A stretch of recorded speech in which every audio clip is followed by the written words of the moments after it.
Hi, I'm Dr. Andy Kahn. I'm a licensed psychologist with over 20 years experience working with kids, teens, adults, and families. Today, I'm answering some of the internet's biggest questions on parenting.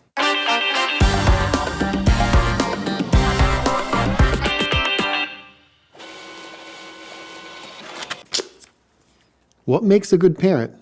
There have been books upon books written about this. Let me give you the Cliff Notes version. When it comes to what makes a good parent, first and foremost, if you're watching this video, you're probably on the right track. Good parents are parents who are trying to learn about their kids' differences, who are trying to pay attention to what their kids are communicating with their behavior. Really important aspect of being a good parent is also being aware of how you are affected by your child's behavior. One of the things I share with all the parents that I work with is that parenting is an imperfect science. You're going to make tons of mistakes. But when you make mistakes and you don't know exactly where you're going in your parenting, that's where it's time to give yourself some grace. Get some good resources and try to learn more about your child while you're making mistakes. When in doubt, don't be afraid to share with your child once in a while, hey, I messed that up, but I'm really working on it. Model for your child what it is to learn about people, to care about people, and to do your best.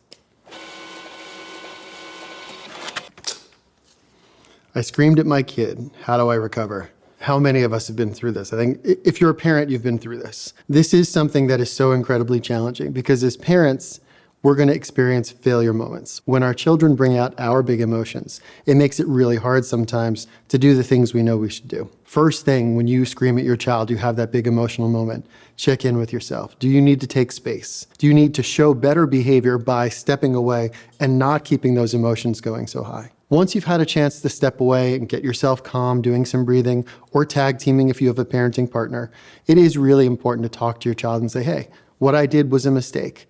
I don't want to talk to you that way, and I don't expect us to talk to each other that way. Making mistakes like this are really common. If you notice that you're having a lot of difficulty navigating your emotions and you're yelling all the time, it may be a really good time to seek out some counseling support for yourself or get counseling for you as a family. Having things happen that are mistakes, big emotional moments, this is understandable in all households and all families. But what you do with that experience and the changes you make are really the key. I see myself in my child's ADHD symptoms. Should I get tested? This is something I heard a lot about during COVID and certainly during the last few years. Often when parents are having their kids get assessed and they find out their child has ADHD, they hear a lot of questions and go through the evaluation process with their child. And they may realize, wow, I have a lot of similar stuff that I went through as a kid, or a lot of my neurology seems similar to what my kid is going through. As a parent, it's really important to consider, should I get evaluated? Getting evaluated can be really valuable for you. It can give you an opportunity to learn about those differences, to work on building some skills in navigating your ADHD. Also shows your child that you're aware of what they're going through. And it's sort of nice at times for parents who are going through this process with their kids to learn about creating strategies for each other and with each other in the home. So within reason, absolutely, getting tested is something that you should do, certainly if you feel that you're ready to start looking at how maybe you can live better and how you can work towards thriving with your child.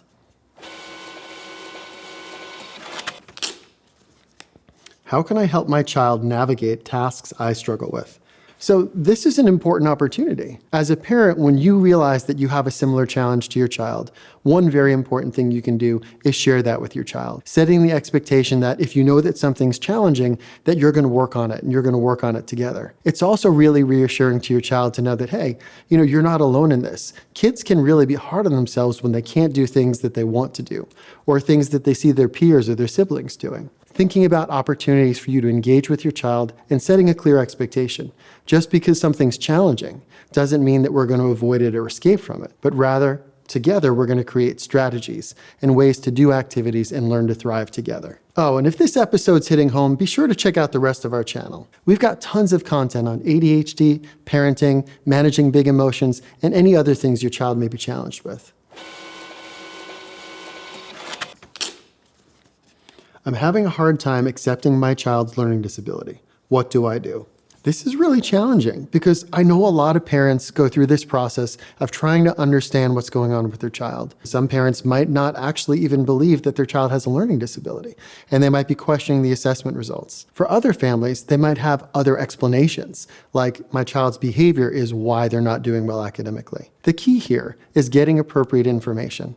If you're concerned about an assessment, don't hesitate to reach out to the school or the evaluator to try to get more information. But when you're trying to look at your child's behavior, keep in mind, children who struggle with learning may act out, they may avoid, they may escape, they may leave books at school. So when you see that behavior, that's really frustrating as a parent, and that can be something that gets a lot of our attention when we're looking at our own child. It's really important, if you don't know exactly what's going on, to look and get more information. Looking at websites like understood.org, where you can get lots of expert vetted information about learning disabilities, can really help you bridge that gap between what you believe is happening and what you're concerned may not be happening. One important caveat: if you're not convinced that your child has a learning disability, this is an adult piece of information. Don't share that with your child and say, oh, yeah, I'm not sure you have that. Rather, keep that between the adults and get more information before you have that conversation with your child. Why do my parenting strategies only work sometimes? This is something we run into all the time in the clinic settings. When you're disciplining or you're using strategies with a child, keep in mind they may come to you with different things going on from day to day. So if your child came home and they have a tremendous amount of sensory overload, they may not respond the same way as they did the prior day when they came home and things were pretty calm. So understanding that if you have a strategy that you've used and it's been effective in the past, if it doesn't work today, put it aside, but don't discard it. Bring it back another time and try it out. It's important as a parent to cut yourself some slack. This is one of the hardest things we do, and it only gets more complicated when things don't work consistently. My child is really struggling. Does that mean I'm a bad parent?